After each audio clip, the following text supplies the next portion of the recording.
Suite à ma vidéo où j'expliquais comment j'ai fait pour réussir à décrocher la certification PL300, j'ai reçu quelques messages de quelques personnes sur LinkedIn qui m'ont demandé si moi, je proposais un accompagnement sur la préparation de la certification. D'ailleurs, si tu n'as pas encore vu la vidéo, elle apparaîtra plus haut. Et en toute transparence, je ne propose pas de formation pour la préparation de cette certification. D'ailleurs, même si j'avais la possibilité de le faire, ce serait très compliqué d'aider les gens individuellement. Alors, j'ai pris une décision simple. Vous proposer une mini-formation sur YouTube où je prendrai chaque grande compétence évaluée dans la certification et je vous l'expliquerai de manière claire avec des exemples et surtout avec de la pratique. Aujourd'hui, nous allons parler de la première grande partie qui concerne la préparation des données. Dans cette partie, je vais aborder deux sujets, les différents types de connecteurs de données dans Power BI et je vous montrerai également quelques transformations que vous pouvez faire avec Power Query. Nous allons passer sur mon écran. Dans cette première vidéo, on va parler de la préparation des données dans Power BI. C'est la première compétence évaluée dans l'examen PL300 et elle est essentielle pour bien démarrer n'importe quel projet d'analyse. Pour développer un rapport dans Power BI, il faut avoir accès aux données, sinon sans données, on n'a rien.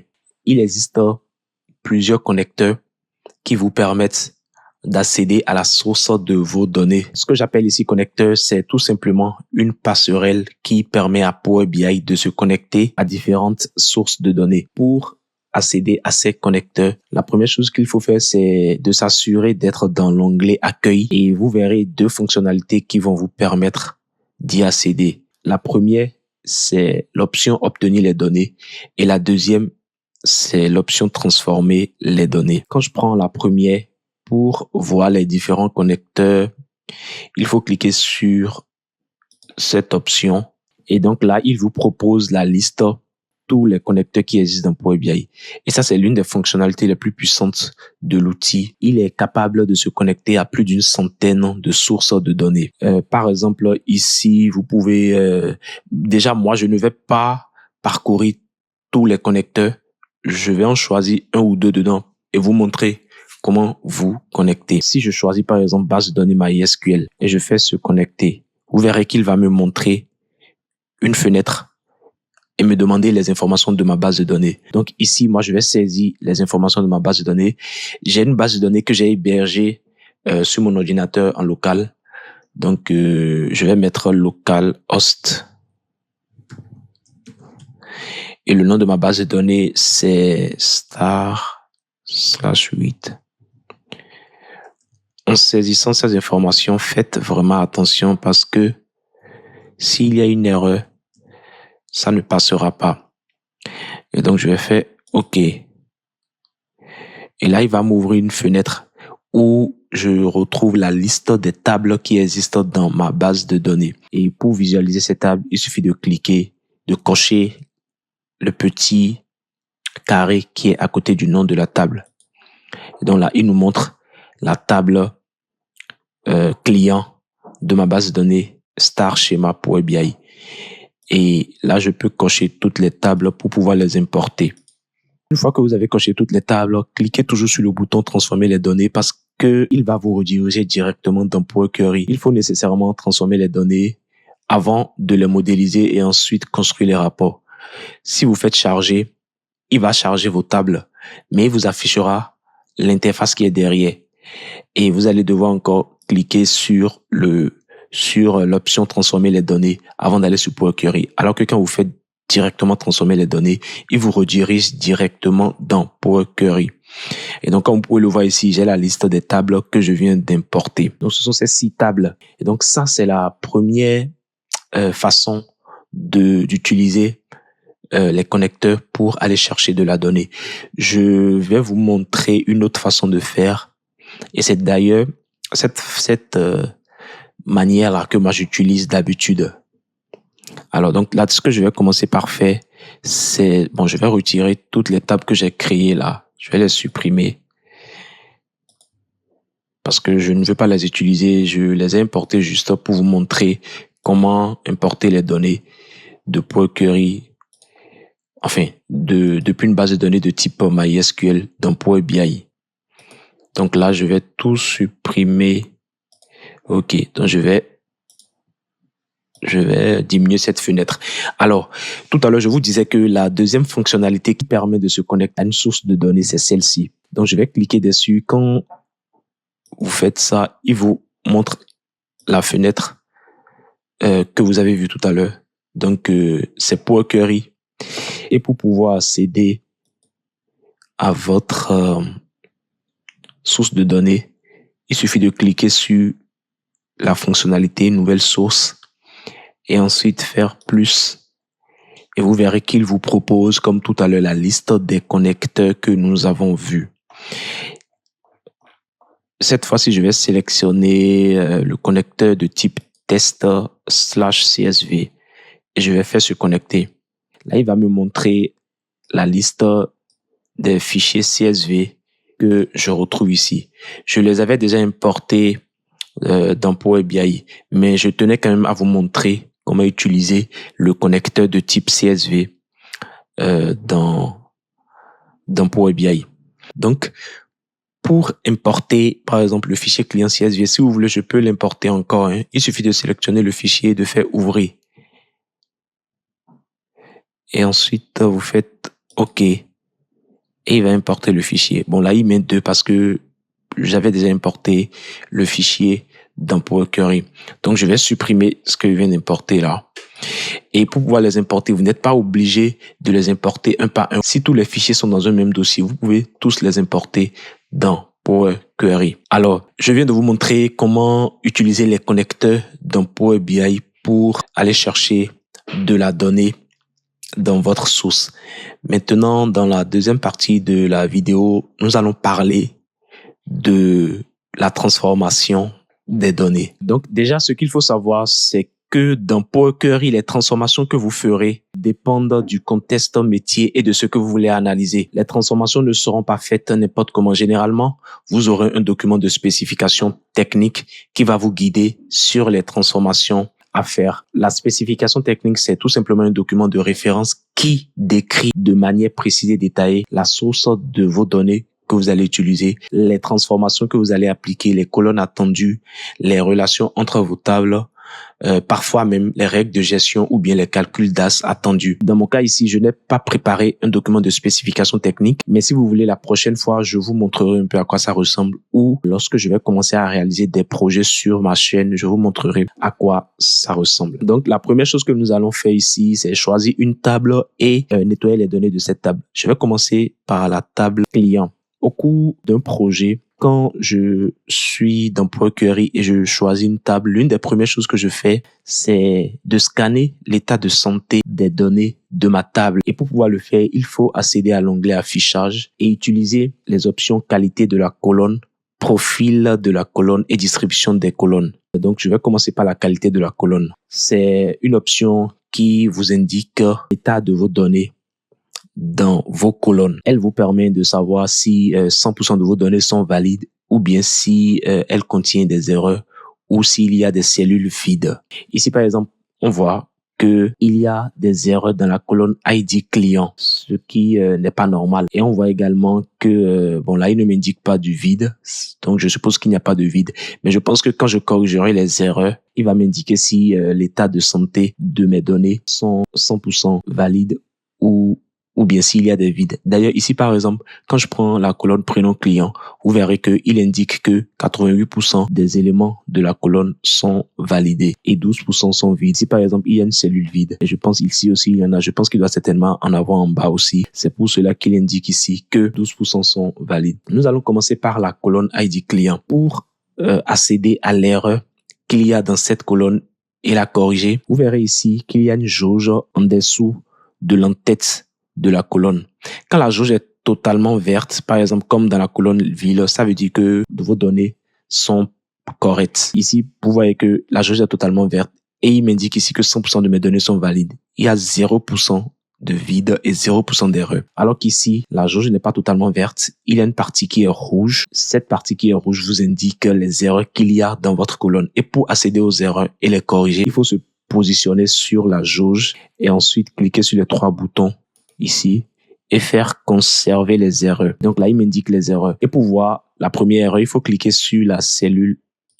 Donc là, il me met data format error. Désolé, nous ne pouvons pas procéder à la conversion en un nombre détail Laurent. Ok, donc ça veut dire que ma colonne ID client est de type entier. C'est le type qui est indiqué ici à côté du nom. D'ailleurs, quand vous cliquez dessus, vous verrez les différents types que Power Query propose, les différents types de données que Power Query propose. Donc ici, on voit bien que c'est de type entier, alors que la colonne contient, donc je reclique sur la cellule du test, ce qui n'est pas normal. Il y a problème d'incompatibilité entre le type de ma colonne et le type de l'élément qu'il y a dans la cellule, dans les cellules qui contient les erreurs. Alors, pour corriger ces erreurs, soit vous pouvez les supprimer, ce que je ne recommande pas forcément, sinon vous allez perdre de la donnée. Soit vous pouvez remonter un peu plus haut. Je ne sais pas si vous connaissez cet onglet, mais il vous indique les différentes étapes de toutes les transformations que vous faites dans Power Query. Ce qui est intéressant avec ça, c'est que vous pouvez revenir en arrière, supprimer une transformation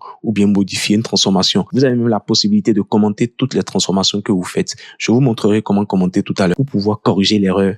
Vous pouvez soit supprimer ou bien les retirer. Pour retirer, là, je vais supprimer cette étape de ma transformation. Comme j'ai déjà identifié mes erreurs, je vais supprimer cette étape et je vais remonter un peu plus haut. Et donc là, je vais identifier l'erreur. Je vais aller chercher. Voilà. Donc là, je retrouve dans ma colonne qu'il y a effectivement du test. Donc Laurent et Yannick. Ce que je vais faire, je vais les retirer. Donc, ce que je vais faire, je vais les retirer de ma colonne. Je vais faire ça. Et là, je les ai retirés. Et donc, vous verrez qu'il n'y aura plus d'erreur quand je vais revenir à la dernière étape. Bon, ici, j'ai déjà modifié le type de mes données. Donc là, il m'affiche 100% des données de ma colonne sont valides parce que j'ai retiré les erreurs. Je vous recommande de toujours vous fier à la spécification technique parce que s'il y a des erreurs dans vos colonnes, normalement, la manière dont vous allez les gérer sera indiquée dans le document de spécification technique. Et ce document, c'est votre client qui va vous le remettre ou bien l'équipe métier. Si le document n'existe pas, à vous de le rédiger en vous basant sur les informations que votre client va vous fournir. Donc là, on voit qu'il n'y a plus d'erreur dans ma colonne ID client. Si je veux, je peux le renommer. Pour pouvoir renommer une colonne, il y a deux façons de le faire. Soit vous cliquez 2 fois sur la colonne et là, par exemple, je peux mettre un espace entre ID client et je fais colonne, enfin, et je valide, ou bien vous vous positionnez sur la colonne et vous faites clic 3 et vous verrez qu'il y a une option ici qui s'appelle renommer. Et donc, je peux aussi renommer comme ça.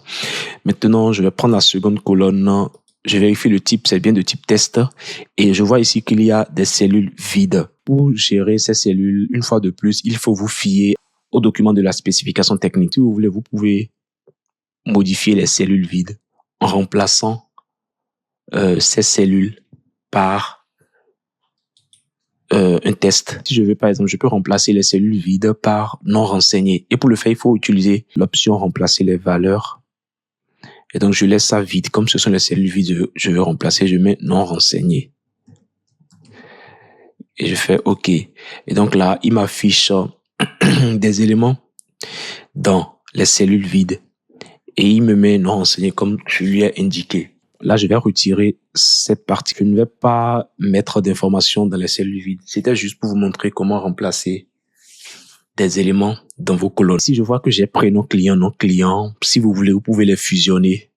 Et pour pouvoir le faire, il faut se positionner sur le nom client. Donc, et garder, maintenir votre touche contrôle, sélectionner prénom client et ensuite faire clic 3 et utiliser la ligne fusionnée. Et donc là, je vais définir un séparateur entre le nom et le prénom des clients. Là, moi, je vais laisser un espace. Et donc, je vais nommer ça nom, prénom. Et je fais OK. Donc, comme vous pouvez le voir, j'ai fusionné le nom et les prénoms. Donc, la colonne nom et prénom, je les ai fusionnés ensemble. Et vous pouvez, maintenant, j'obtiens du moins une colonne où il y a le nom et les prénoms de chaque client. Et ici, je vois bien que 100% de mes données sont validées. Ensuite, ville, c'est du test, donc je n'ai pas de modification à faire ici. je vois qu'il n'y a pas d'erreur ni de vide. Maintenant, dans la colonne pays, je vois qu'il y a du vide. Et je vois ici que le nom du pays est mal saisi. Donc, comme je vous disais tout à l'heure, soit si je veux, je remplace les cellules vides par non renseignées, ou bien si je veux, je les laisse comme ça. Ça va dépendre de votre client et des équipes métiers. Mais ce que je vais déjà faire ici, c'est remplacer les lignes où il y a FRCE par France. Et pour le faire, donc, je me positionne bien sur la colonne et je fais remplacer les valeurs. Et donc ici, je vais saisir FRCE et je vais mettre France. Donc, comme vous pouvez le voir ici, ces lignes n'existent plus. Je les ai remplacées par France. D'ailleurs, quand je reviens à l'étape précédente, on voit que la 8e ligne ici, c'est FRCE. Et quand je reviens maintenant à l'étape où j'ai remplacé, on voit que ça a été modifié en France. Et si je veux, par exemple, je peux aussi transformer tout le nom des pays en majuscules. Et pour le faire, je me positionne toujours sur ma colonne. Je fais clic droit et je fais transformer. Donc ici, j'ai transformé, je fais majuscule. Et donc là, il a transformé tous les éléments de ma colonne en majuscule. Après avoir vérifié et validé la qualité de chacune de mes colonnes, la deuxième chose que je fais, c'est regarder la distribution de chacune de mes colonnes. Donc là, j'ai désélectionné l'option qualité et là, je vais sélectionner distribution. La distribution vous montre tout simplement combien de fois chaque valeur apparaît. Et donc là, je vois 1000 valeurs distinctes dans la colonne ID client et 875 valeurs distinctes dans la colonne nom prénom. Le nombre de valeurs distinctes inclut les doublons. Parce que ici, par exemple, ici, ça écrit 875 valeurs distinctes et 872 valeurs uniques. Ça veut dire que il y a 875 valeurs, y compris les doublons, et 872 valeurs uniques. Donc, le nombre la valeur unique ici, c'est le nombre de valeurs qui apparaît une seule fois dans la colonne. Donc, la distribution permet de connaître le nombre d'éléments qu'il y a dans chacune de vos colonnes. Après la distribution, j'utilise l'option profil de la colonne pour regarder les statistiques qu'il y a sur mes colonnes. Et donc, je vais désélectionner distribution ici et choisir profil de la colonne. Ici, il me montre les statistiques de mes colonnes. Par exemple, là, il indique le nombre total de lignes qu'il y a dans la colonne ID client. Ici, il faut faire attention parce qu'il fait le profilage sur les 1000 premières lignes. Et c'est indiqué ici, profilage de la colonne en fonction des 1000 premières lignes. Si vous voulez profiler sur la totalité de vos lignes, il faut cliquer sur cet onglet et faire profilage de colonne basé sur l'ensemble du jeu de données. Et donc là, vous voyez que le nombre a changé. Maintenant, il profile sur l'ensemble du jeu de données. On voit ici qu'il y a 1000 lignes au total dans la colonne ID client. Ici, il nous indique qu'il y a 0 erreur. C'est tout simplement parce que j'avais déjà corrigé les erreurs tout à l'heure. Ensuite, il met qu'il y a 0 vide, 1003 valeurs distinctes, 1003 valeurs uniques. Le NaN signifie note et number. Donc, le nombre de valeurs numériques non valides qu'il y a dans ma colonne. Ici, il m'indique 0 parce que tous les éléments de ma colonne sont valides. Ensuite, le 0 indique le nombre de fois il y a le chiffre 0 ou la valeur 0. Dans ma colonne ici, il n'y en a pas, donc il m'indique 0. Après, ici, il me montre le minimum, le maximum, la moyenne, les quatre types, le nombre de nombres pairs et le nombre de nombres impairs. Donc, cet exercice, je le fais sur chacune de mes colonnes. Et donc, cet exercice, je le fais sur chacune de mes colonnes. C'est vraiment une fonctionnalité super utile, surtout pour comprendre rapidement la qualité des données d'une colonne spécifique. Maintenant, nous allons continuer à transformer nos données. Donc là, ce que je vais faire, j'irai sur une autre table pour vous montrer d'autres types de transformations. Par exemple, quand je prends la table produit, nous voyons ici qu'il y a beaucoup de choses qui ne sont pas correctes. Déjà ici, on voit qu'il y a le prix, mais c'est de type ABC, donc de type test, ce qui n'est pas normal. Le prix devrait être de type décimal ou bien de type entier. Mais ici, c'est de type test tout simplement parce que il y a des points-virgules dans les colonnes. Et les points-virgules sont considérés comme des chaînes de caractères.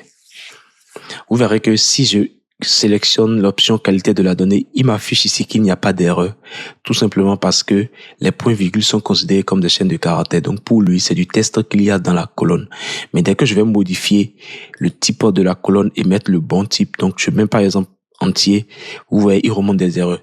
Là, il ne reconnaît plus les points-virgules comme du test. Là, il ne reconnaît plus les points-virgules comme du test. Du coup, forcément, il affiche qu'il y a des erreurs dans ma colonne. Quand je clique par exemple sur la cellule, vous voyez ici, il met 1200 points-virgules. Nous ne pouvons pas procéder à la conversion en un nombre, tout simplement parce qu'il considère ça comme du test. Je vais faire comme tout à l'heure, je vais modifier tout simplement ma colonne. Et pour le faire, je sélectionne ma colonne, je fais un clic droit et je vais faire remplacer les valeurs. Donc là, je vais insérer une étape et je vais mettre double point-virgule et je vais remplacer ça par du vide. Je vais laisser le champ vide et je fais OK. Et donc là, vous voyez, il a retiré les points-virgules. Et quand je modifie maintenant mon type, là, il ne me met plus d'erreur parce qu'il n'y a que des données de type entier dans ma colonne. Je vais en profiter et modifier l'entête également, le nom de l'entête. Donc, je fais renommer. Je retire les points-virgules et je fais colonne renommée. OK. Ici, nous remarquons également qu'il y a une valeur nulle ici. Quand vous voyez nul dans Power Query, ça signifie que c'est vide. Donc, ce que je vais faire, je vais remplacer les vides par 0. Donc, je vais faire remplacer les valeurs. Je ne vais rien saisir ici. Je vais mettre 0. Ah, apparemment, là, il faut que je saisisse de la donnée. Donc, ce que je vais faire, c'est simple. Je vais mettre nul alors. Bon, il a reconnu nul. Alors, comme vous pouvez le voir là, donc j'ai remplacé les vides par 0. Il peut arriver que vous ayez besoin de calculer, par exemple, le prix moyen par article. Donc, le fait de laisser cette cellule vide, ça peut fausser vos calculs ou bien vous générer des erreurs. Quand je prends par exemple la colonne catégorie, c'est de type test et on voit bien que toutes les données sont valides. Et quand je prends la colonne non produit, si je veux, je peux modifier le nom de la colonne en mettant tout simplement produit. Et ici, je vois ID produit, je peux aussi modifier l'ID. OK. Donc voilà globalement quelques exemples de transformations que vous avez la possibilité de faire dans Power Query. Dans la prochaine vidéo, je vous montrerai des transformations plus avancées. Nous allons voir comment fusionner des tables.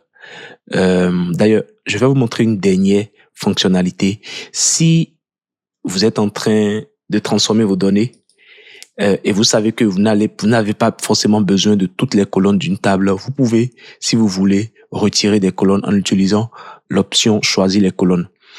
Assurez-vous d'être dans accueil et vous faites choisir les colonnes. Et là, je retire par exemple la colonne ville et je fais OK. Et donc, il m'indique que la colonne ville a été retirée et il ne reste que les 3 colonnes. ID client, nom, prénom et pays. Ce qui est intéressant avec cette fonctionnalité, c'est que parfois, quand vous importez toutes vos colonnes, cela peut ralentir la performance de vos rapports BI. Alors que quand vous retirez les colonnes inutiles, vos rapports sont beaucoup plus performants. Donc, veillez à toujours retirer les colonnes que vous n'utilisez pas. Donc, nous voici à la fin de la vidéo. Si vous voulez, vous pouvez faire les transformations dans les autres tables. Dans la prochaine vidéo, je vous montrerai comment faire des transformations avancées dans Power Query, comme par exemple fusionner des requêtes. Nous parlerons également des différents modes de connexion dans Power BI. Ces différentes transformations que je viens de vous montrer, vous pouvez avoir des questions dessus au cours de l'examen. On peut vous demander par exemple, quand il y a un élément dans une colonne, comment le remplacer par un autre élément. Et la meilleure manière de garder les différentes étapes, c'est de pratiquer. Si vous voulez garder en tête les différentes étapes de transformation des données dans Power Query, il faut que vous pratiquez. À force d'utiliser Power Query, vous verrez que vous allez retenir facilement les différentes fonctionnalités qui vous permettent de faire des transformations avec cet outil. Dans la prochaine vidéo, je vous montrerai comment faire des transformations avancées, comme par exemple fusionner des requêtes dans Power Query. Nous parlerons également des différents modes de connexion dans Power BI. Et surtout, n'oublie pas que c'est en forgeant qu'on devient forgeron. C'est en pratiquant que tu développeras de vraies compétences et tu te démarqueras. Si cette vidéo t'a plu, n'hésite pas à me le dire en commentaire ou bien si tu as des questions, laisse-les en commentaire. Je ferai l'effort d'y répondre. Et on se retrouve très bientôt. À plus.